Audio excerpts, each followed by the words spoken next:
After the end of World War II, the world was split into two, East and West. This marked the beginning of the era called the Cold War.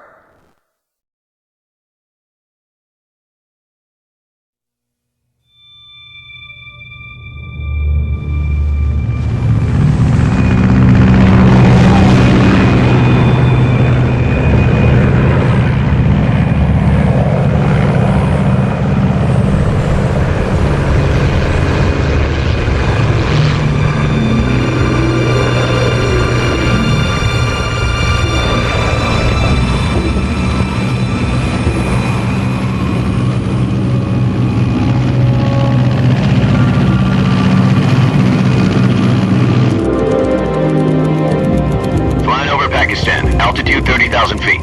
Approaching Soviet airspace. 20 minutes to drop off. Commencing internal depressurization. Equipment check. Arm main parachute. All right. You ready to go? Drop zone still showing a high pressure mass. Cav okay. Good. We've got high visibility.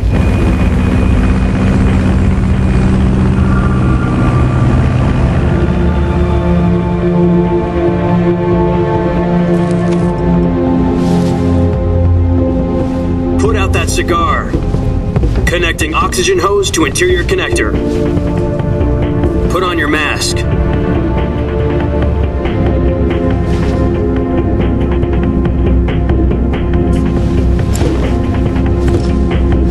Does this panty waste know what he's doing? Approaching release point. 10 minutes to drop off. Hey, are you deaf? He said put out the cigar and put on your mask.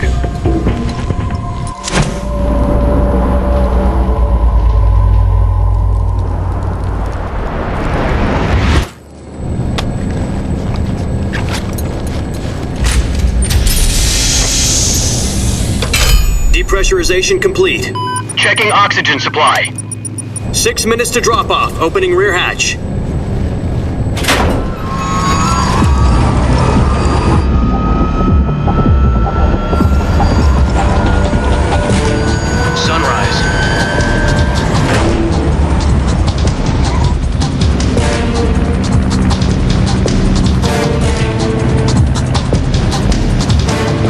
Temperature minus 46 degrees Celsius.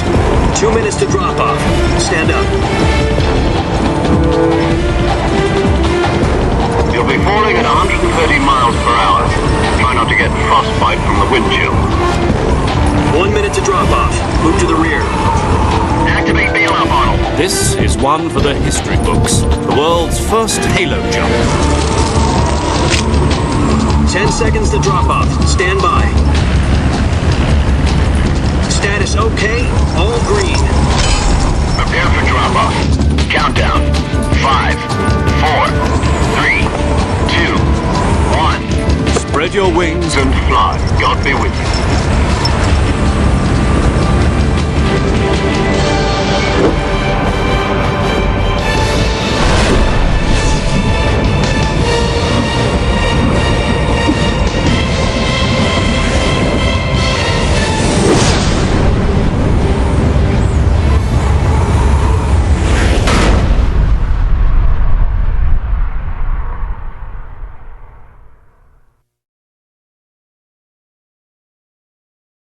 Jack, I've got some important news.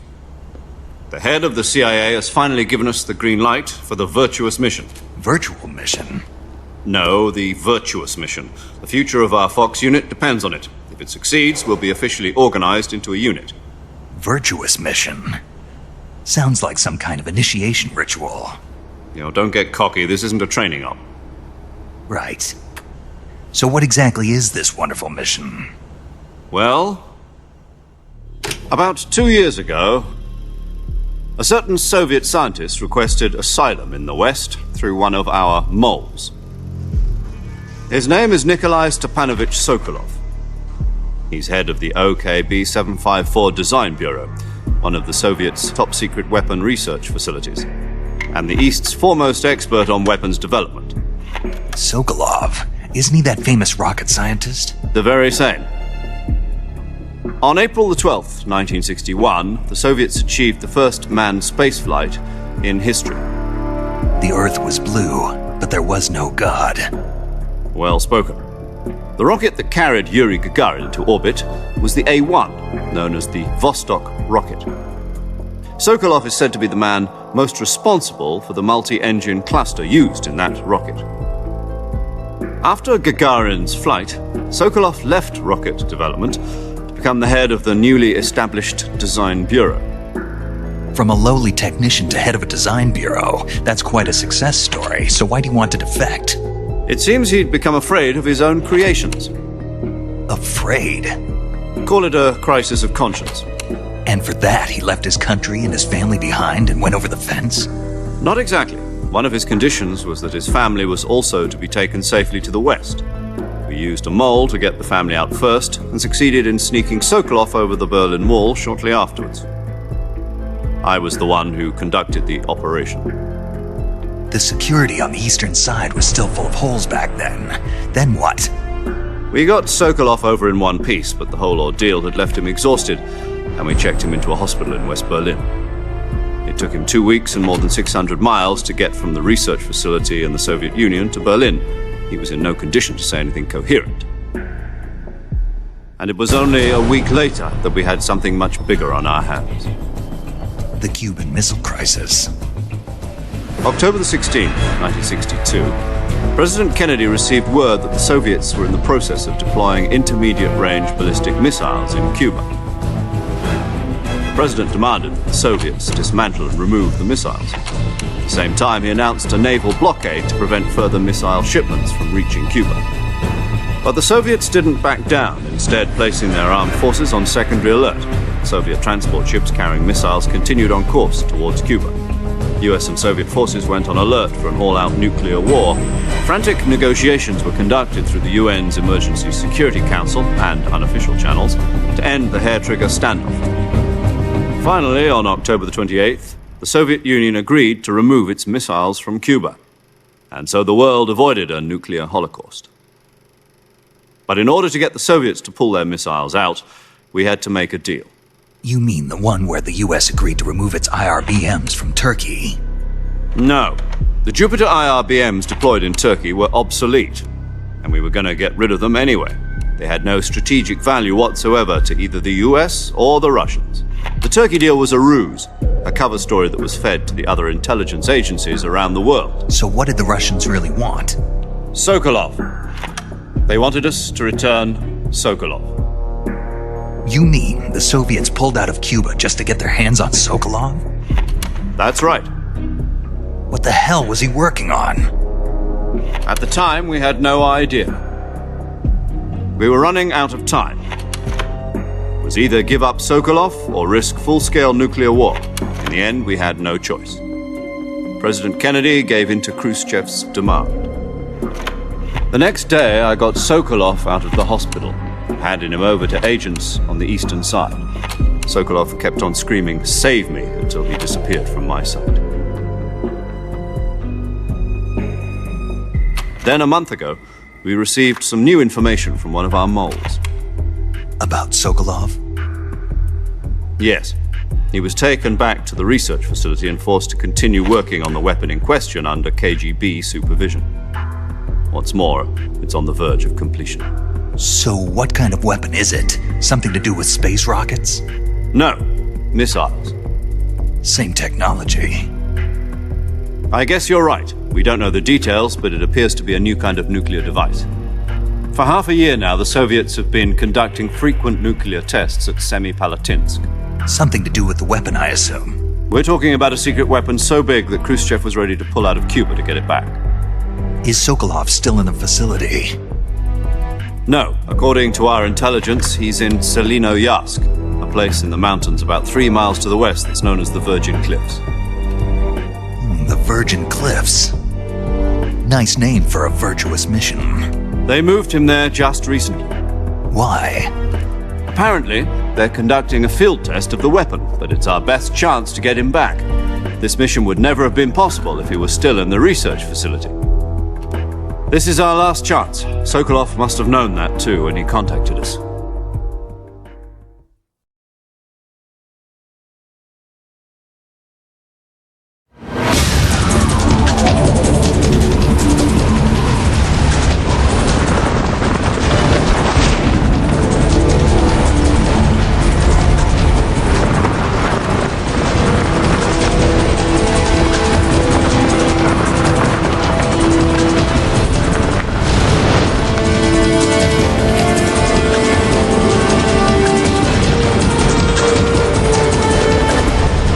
Listen up, Jack. Your mission is to infiltrate Selino Yask in the Soviet mountains, ensure the safety of Sokolov, and bring him back to the West.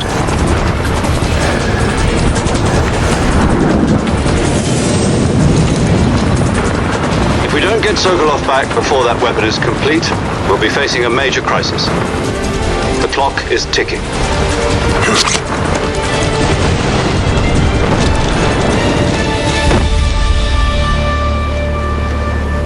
Once we've confirmed the rescue of Sokolov, stand by at the recovery point. A recovery balloon will be dropped at that point. Helium will be pumped into the balloon to inflate it. The process takes about 20 minutes. Once it's complete, the gunship's arm will latch onto the balloon and pull it up. The Fulton surface-to-air recovery system. I'm familiar with the theory. Take it easy. It's been combat-proven. Do you think Sokolov is up to it? The shock will be less than during a parachute jump, and the arm can handle up to 500 pounds. So you're planning on going over the border in a single combat Talon? She's equipped with two 6-barrel 20mm Vulcan cannons, as well as two 40mm machine guns. Sounds like she could hold her own against a battalion of tanks. Even with the fuel in the reserve tank, we're facing a 4-hour time limit. If all goes well, it shouldn't take more than a few hours. Home in time for dinner. But if anything goes wrong, you'll be eating dinner, breakfast, and all the rest of your meals in the jungle.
Do you copy?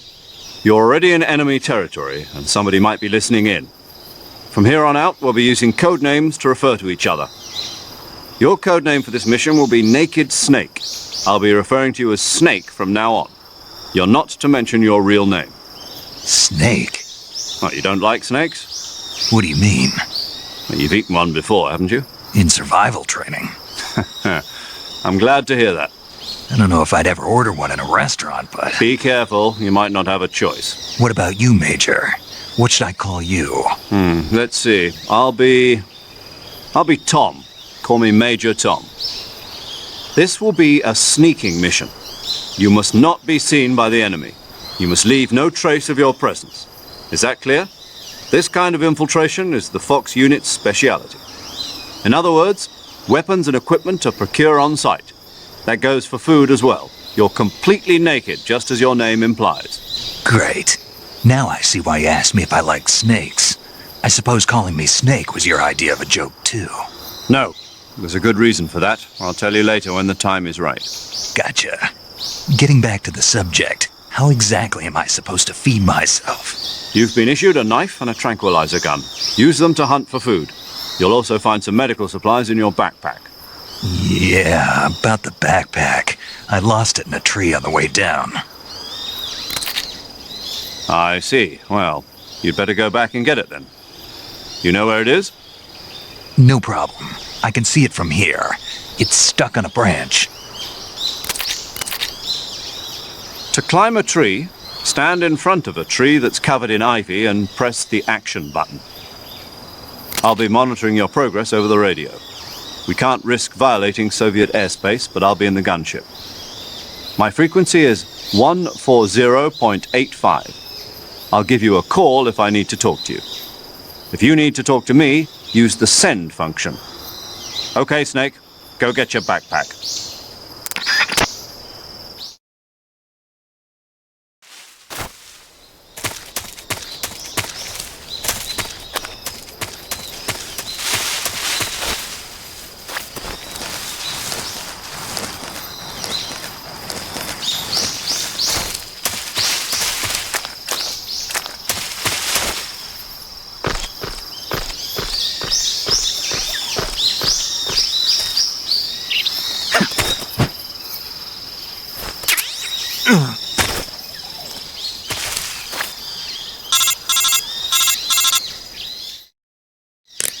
I see you've retrieved your backpack, Snake. To equip a weapon, it's necessary to take it out of your backpack. In the survival viewer, choose Weapon from the backpack. Your available weapons will be displayed in a window in the upper left. From that list, choose the weapon you want to equip and press the Enter button. For other equipped items, just do the same thing from Item. Got it. Use the survival viewer backpack. Yep, that's right. Survival is fundamental to this mission. After you've been out in the field for a while, your stamina will start to drop. If your stamina gets too low, it'll affect your performance. You won't be able to shoot accurately, for example, and your wounds won't heal as smoothly. Keep an eye on your stamina so you don't run out. To recover lost stamina, you can hunt for local flora and fauna. You can use either your tranquilizer gun or your knife to hunt. My only weapon is a Mark 22 Hush Puppy tranquilizer gun? That's right. It's been fitted with its own suppressor. However, the suppressor will deteriorate every time you fire. Once its durability reaches 0, the noise suppression effect will be gone. So don't get too trigger-happy with it. The suppressor's durability is shown in the icon. Any weapons and equipment beyond what you're carrying now, you'll have to find as you go. I have to find my own weapons and equipment? Whose crazy idea was this anyway? Solo covert actions are standard Fox operating procedure. You can't leave any traces of your presence. No weapons, equipment, footprints, sweat, or bodily waste. The same goes for bullets and cartridges, too. Your presence in enemy territory is already a violation of international conventions of warfare. There aren't supposed to be any American soldiers in Russia. It could spark an international incident. You can't let anyone see you. You can't let the enemy know you're there. This is a stealth mission. You're a ghost, Snake, in every sense of the word. And there'll be no rescue if you're captured. The military and US government will deny any involvement in the affair. Then I'll just have to take care of myself, huh? I'm afraid so. You've been given a fake death pill for that purpose. SIS guidelines stipulate that soldiers on covert ops like this one be issued a potassium cyanide capsule. Tape it to your body so you can take it when you need to. How generous of you. Use it if you're taken prisoner by the enemy. It'll send you into a state of false death for a short time. Fooling them into thinking that I'm really dead. So how do I come back to life? Just take the revival pill. You mean that thing they put in my tooth before the mission? That's the one. But be careful. If you remain in a state of false death for too long, nothing will be able to bring you back. Remember that. I'll keep it in mind. You said this was a solo mission, right? Right. I guess that means I can't count on any reinforcements. Correct. The mission rests entirely in your hands. A real one-man army. Relax. There's a support team ready to back you up over the radio. Who? I'll introduce them to you. This time, survival is of utmost importance. The first member of the support team will be in charge of monitoring your physical condition, acting as a medic, so to speak, as well as recording your mission data. She's a member of Fox as well, and she's here on the gunship with me. She? Hello, Snake. I'm paramedic. Nice to meet you. Paramedic. As in a medic who comes in by parachute. Aren't you going to tell me your real name? Are you going to tell me yours, Mr. Snake? My name, huh? It's John Doe. And they call you Jack for short. You're a regular Captain Nemo. A name means nothing on the battlefield. After a week, no one has a name. What's your name? Jane Doe. Very funny. I wasn't joking, but I'll tell you my name only if you manage to make it back alive. My frequency is 145.73. She's also in charge of recording your mission data. Whenever you want to save, send a message over the reserved save frequency, 140.96. So saving lets me record my mission data. That's right. It also records the state of your health. Good to know. There's one more person I want to introduce you to, Snake. Huh? Speaking of snakes, you remember the boss, don't you? A legendary soldier and your mentor. Actually, it was the boss that got the DCI's authorization in the first place. She's going to be serving as Fox's mission advisor. The boss is? She also helped me plan this mission. She and I were at SAS together. Jack, is that you? How many years has it been? Boss? That's right. It's me. Talk to me. Let me hear your voice. It's been 5 years, 72 days, and 18 hours. You've lost weight. You can tell just by the sound of my voice. Of course I can. I know all about you. Really? Well, I don't know anything about you.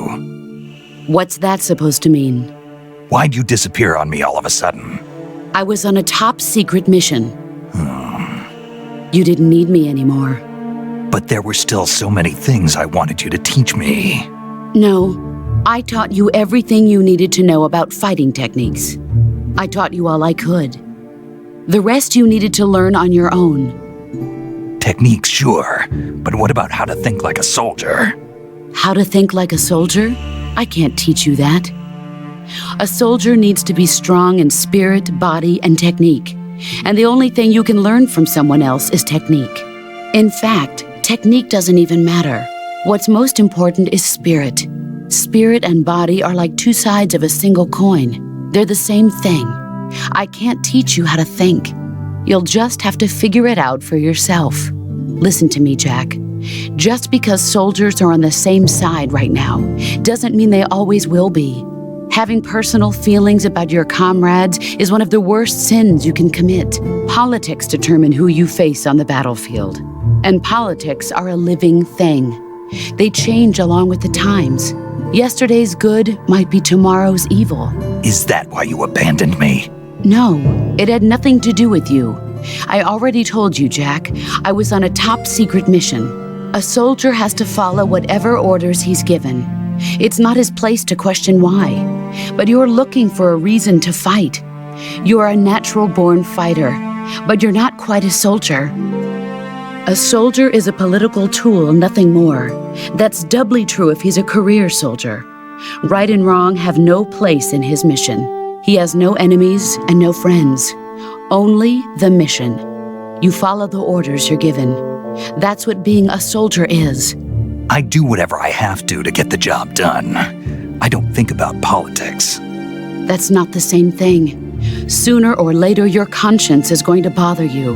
In the end, you have to choose whether you're going to live as a soldier or just another man with a gun. There's a saying in the Orient, loyalty to the end. Do you know what it means? Being patriotic. It means devoting yourself to your country. I follow the president and the top brass. I'm ready to die for them if necessary. The president and the top brass won't be there forever. Once their terms are up, others will take their place. I follow the will of the leader, no matter who's in charge. People aren't the ones who dictate the missions. Then who does? The times. People's values change over time, and so do the leaders of a country. So there's no such thing as an enemy in absolute terms. The enemies we fight are only enemies in relative terms, constantly changing with the times. As long as we have loyalty to the end, there's no point in believing in anything, even in those we love. And that's the way a soldier's supposed to think? The only thing we can believe in with absolute certainty is the mission, Jack. All right, but do me a favor. What is it? Call me Snake. Snake. Oh, right. Your codename is Snake. It suits you well. That's right. The legendary unit that the boss put together during World War II was a snake. the Cobra Unit, a group of heroes that brought the war to an end and saved the world. As long as you've got a legendary hero backing you up, you'll be fine. Isn't that right, Snake? Yeah, I can't think of anyone else I'd rather have with me. Oh, and one more thing, boss. Yes? It's good to hear your voice again. Same here. After all, who knows if either of us will make it out alive?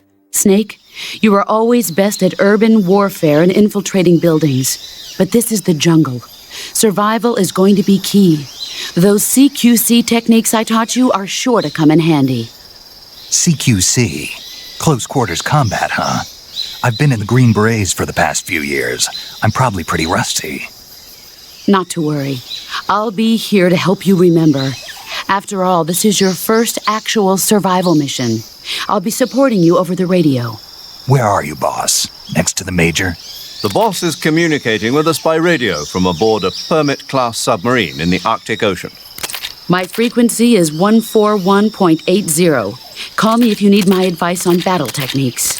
Gotcha. Your mission is to retrieve Dr. Sokolov. Dr. Sokolov is being held in an abandoned factory located to the north of your current position. Avoid heavy combat and don't let anyone see you. Don't forget that this is a stealth mission.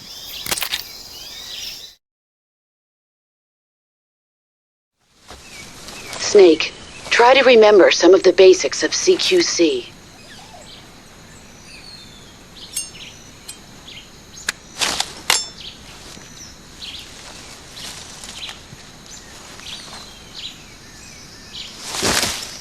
Commencing virtuous mission now.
Camouflage is an indispensable tool when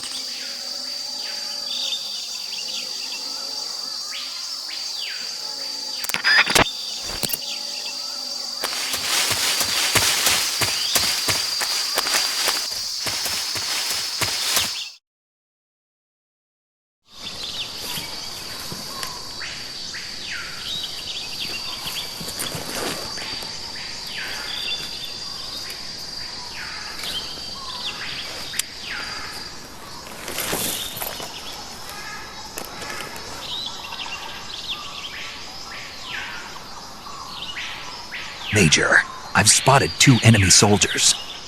They're probably KGB troops sent to guard Sokolov. AK-47s and grenades. Snake, your presence in Soviet territory is already a violation of international law. We can't let the Kremlin find out that the CIA and the American government are involved. Contact with the enemy is strictly prohibited. Don't engage them in battle either. This is a stealth mission. Got that? the Major is right. The point of this mission is to sneak through the jungle without being seen. The success of the mission depends on how well you use your camouflage. Change your camouflage by selecting Camouflage from the Survival Viewer. The Uniform option lets you pick your uniform, while the Face option lets you change your face paint. Choosing camouflage that blends in with your surroundings will help you conceal yourself more effectively. Also, don't forget that anything that moves will stand out in the jungle. If you just stand up and run around like an idiot, you're bound to be spotted. But if you crawl instead, you should be able to sneak by without being noticed. You can see how effective your camouflage is by looking at the Camo Index. The Camo Index shows how well your current camouflage blends in with the surrounding area. The higher the value, the harder you are to spot, and vice versa. The key is to make yourself one with nature. Keep that in mind as you go along, okay?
hear something.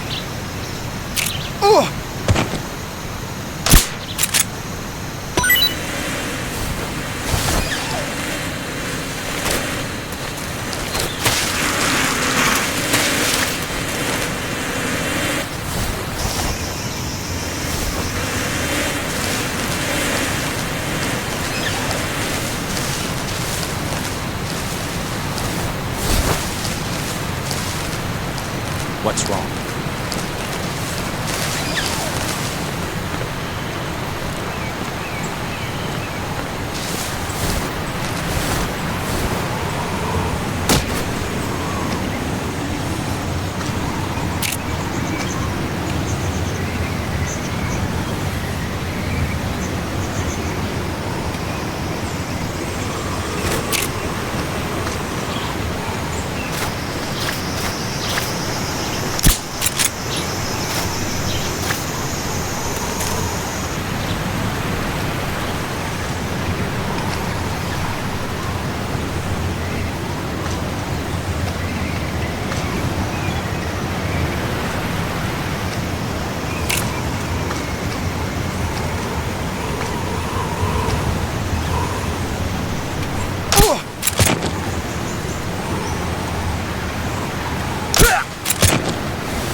Who's that?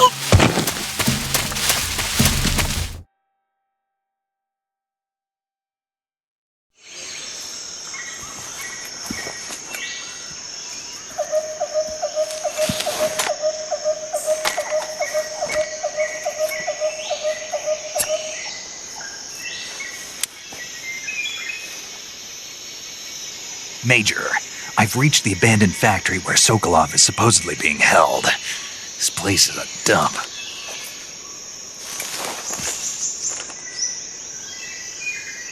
I can't see Sokolov from here. The security is pretty tight.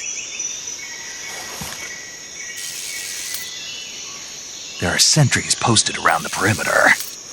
I wonder how many are inside.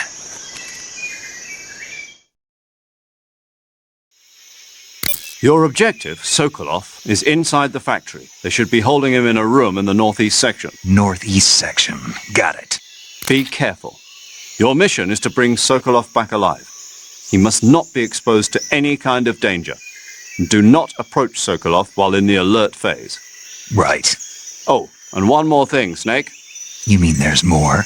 No, it's just that when you get to Sokolov, I want you to tell him something from me. And that is? Sorry for being so late. Is that all? Yes. Understood. Beginning my approach to the target.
What the? Huh?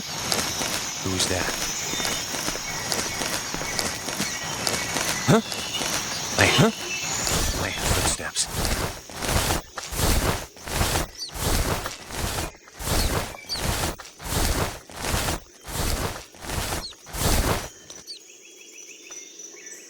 Nobody here.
You must be Sokolov. Are you one of Volgin's men? You'll never get it from me. No. I'm a CIA agent. I've come to escort you back to the other side of the Iron Curtain. You're CIA? Yeah. I was sent by Major Zero, the man who got you out 2 years ago. Zero? I have a message from him. What is it? He said to tell you sorry for being so late. Did he now? What does it mean? It means he's a man of his word. But we've got no time for this. You have to get me out of here before they arrive. Who's they? Colonel Volgin of GRU. You in the West know him as Thunderbolt.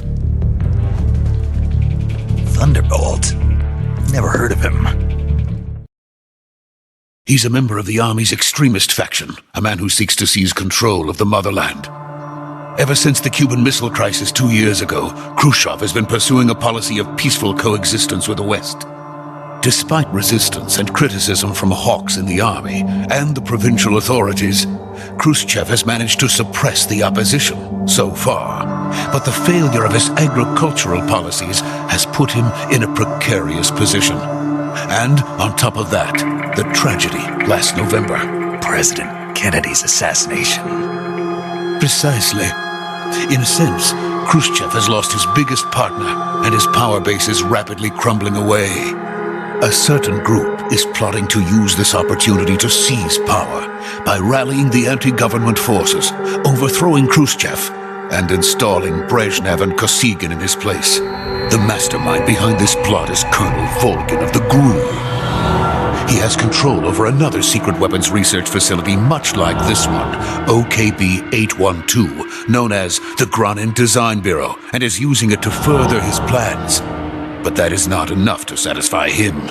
Now he's plotting to seize the secret weapon I have been developing here and use it as leverage in his bid for power.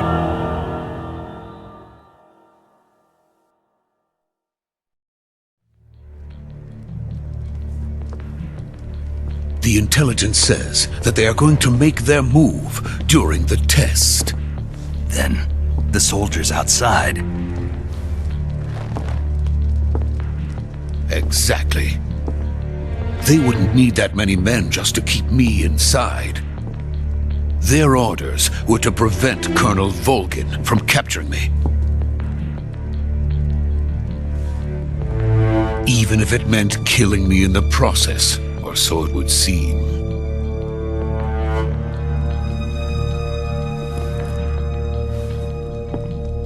Volgin will come. I'm sure of it. You must get me out of here before then. Leave it to me. By the way, your Russian is superb. Where did you learn to speak it? From my mentor. Is that so? America is truly a frightening country. Having second thoughts? No. I have no love for this place. Let's go.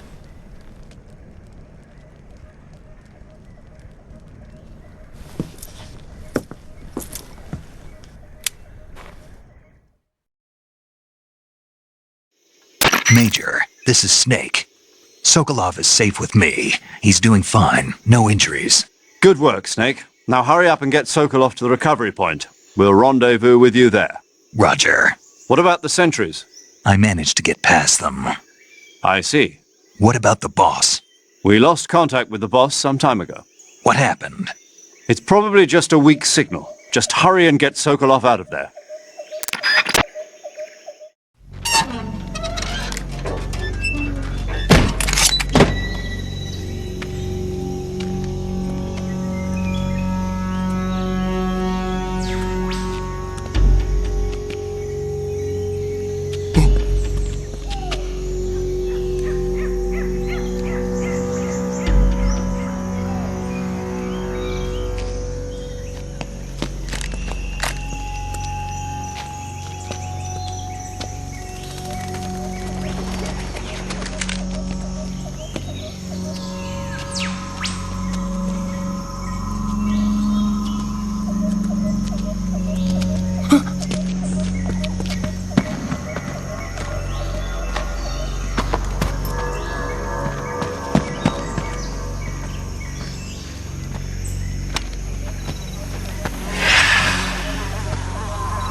So this is the legendary boss.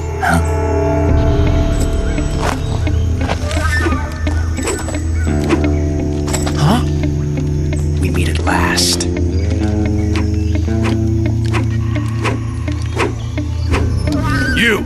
You're from the Ocelot unit of Spetsnaz. Huh. What's a GRU soldier doing here? Soldier?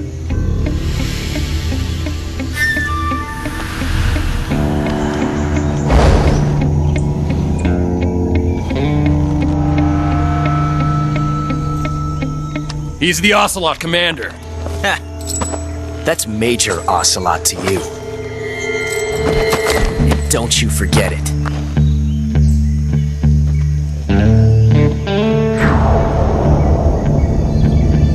Sokolov is ours. Now get out of here. And Ocelot never lets his prey escape. What?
I can't say it feels good to kill a comrade, even if it is for the GRU. Sokolov, take cover.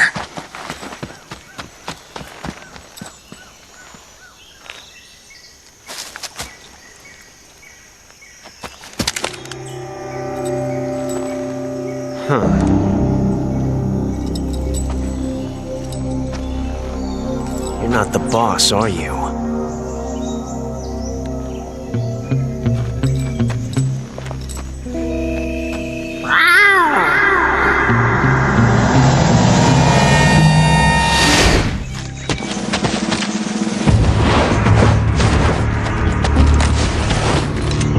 GRU operatives!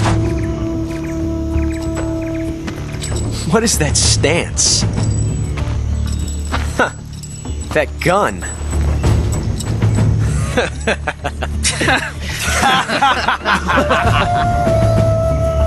If you're not the boss, then die.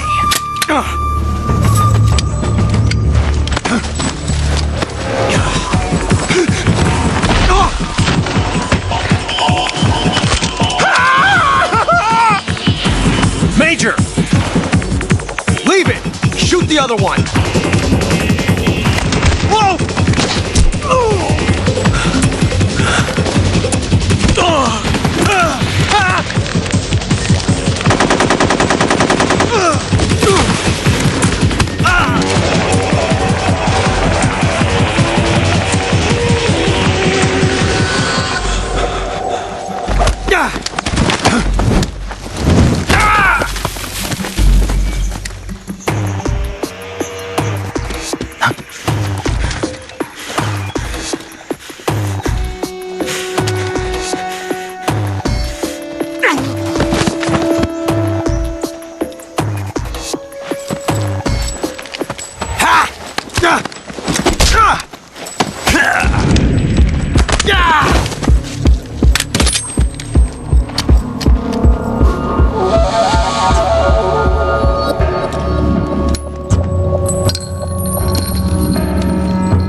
You ejected the first bullet by hand, didn't you? I see what you were trying to do, but testing a technique you've only heard about in the middle of battle wasn't very smart. You were asking to have your gun jam on you. Besides, I don't think you're cut out for an automatic in the first place. You tend to twist your elbow to absorb the recoil. That's more of a revolver technique. You filthy American dog!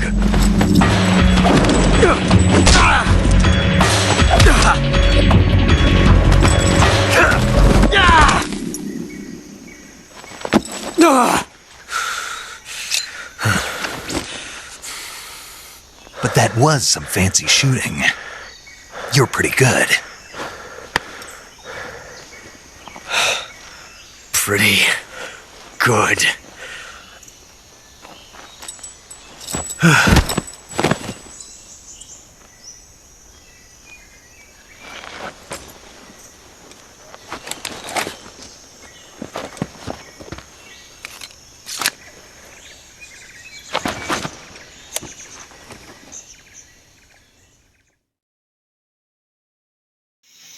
Major, do you read me?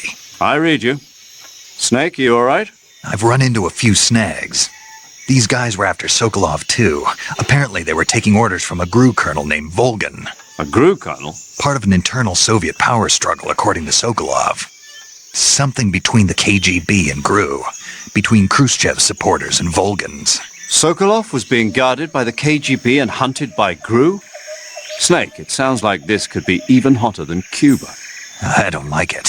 Something about the whole thing stinks. I agree. You'd better hurry. Sokolov ran off by himself, but I'll catch up to him. We're counting on you.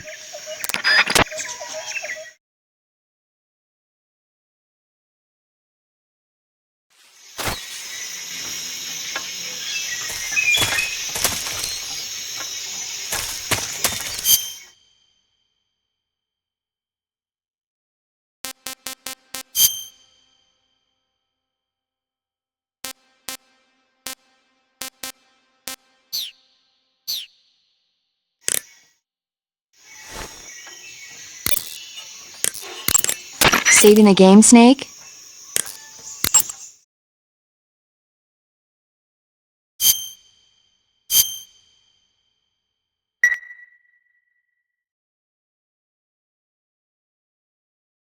Hey, Snake, you ever heard of Godzilla, King of Monsters? No, what is it? It's a movie. You haven't seen it? Nope. It's about this monster called Godzilla, who grows to an enormous size in a nuclear test and goes on a rampage in Tokyo. Nuclear test, huh? Then the Marshall Islands must be crawling with giant monsters right about now. It's just make-believe. Maybe that's why my pants have been so tight lately. Snake, it's a movie, not a report out of Los Alamos. I know. So then what happened? Godzilla is immune to all weapons, and humanity has no way to stop the monster. Dr. Shirazawa develops a new type of weapon, but meanwhile, Godzilla is getting closer and closer to Tokyo, obliterating everything in its path. It was originally a Japanese movie, but they made an American version, too. I recommend seeing the original Japanese one if you ever get the chance. It's mostly mindless fun, but it's also got a serious anti-nuke message as well. Where can I see the original? You'll just have to go to Japan. Really? That's too bad. Well, if you wait 40 years, you might be able to see it in America, too. Why's that? 2004 will be Godzilla's 50th birthday. You think they're still going to be making Godzilla movies then? Of course! Everybody loves Godzilla. You sure know a lot about movies. I don't suppose you're the movie-watching type, are you? Not really. Okay, then I'll tell you everything I know. When the going gets tough, movies can save your life. It's always good to be able to look at things from a different perspective when you get in a jam. That's the magic of movies. No kidding. Well, I guess it might at least make a nice distraction. That's the spirit, Snake. Have a little fun.